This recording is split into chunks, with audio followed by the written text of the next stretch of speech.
рӯзи байналмилалии оила дар ноҳияи Бобоҷон Ғафуров дар сатҳи баланд бо иштироки оилаҳои бароманд аз 12 ҷамоатҳои шаҳраку деҳоти ноҳия таҷлил карда шуд.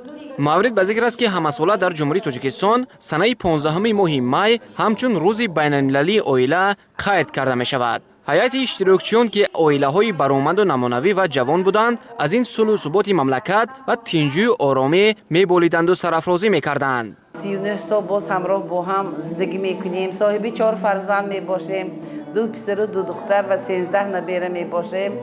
меболам ки ман дар набарди зиндагӣ ҳамқадамӣ арзанда дорам ва ҷавонон таманнои онро дорам ки дар ҳаёт бо таҳаммул бошанд, дурандеш бошанд, ҳамеша якдигарфаҳмиро пеша кунанд. мо шукр мекунем ки дар замони соҳиб истиқлол зиндагӣ мекунем ва сулҳу ваҳдат пойдор аст.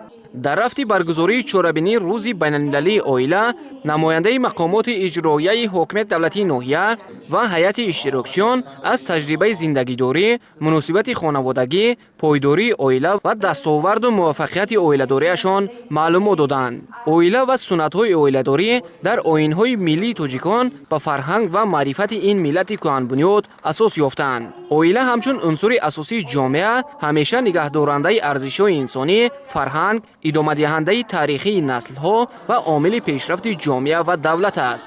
оила бақои давлат ва ҷамъият буда, зерсутун ва пойдевори тарбияи насли наврас маҳз аз оила сарчашма мегирад. дар оила ҳамчунин муошират кардан ва бо ҷаҳони берунӣ шинос шудан ёд дода шуда, шинохти анъанаҳо ва аз насл ба насл мерос гузоштани онҳо низ аз оила маншаъ мегирад. аз ин рӯ оила дар фарҳанги мардуми кӯҳанбунёди тоҷик ҳамчун ниҳоди муқаддас эътироф шудааст. 15 май дар тамоми ҷумҳурии Тоҷикистон рӯзи оила ба қайд гирифта мешавад.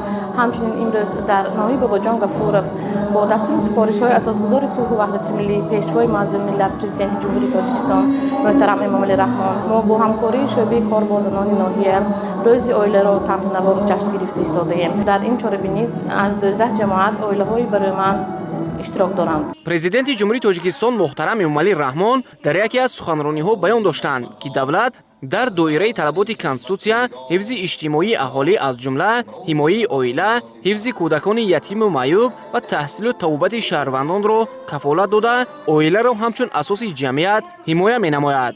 дар интиҳо ба оилаҳои бароманд аз ҷониби мақомоти иҷроияи ҳокимияти давлатии ноҳияи Бобоҷон Ғафуров тӯҳфаҳо супорида шуд.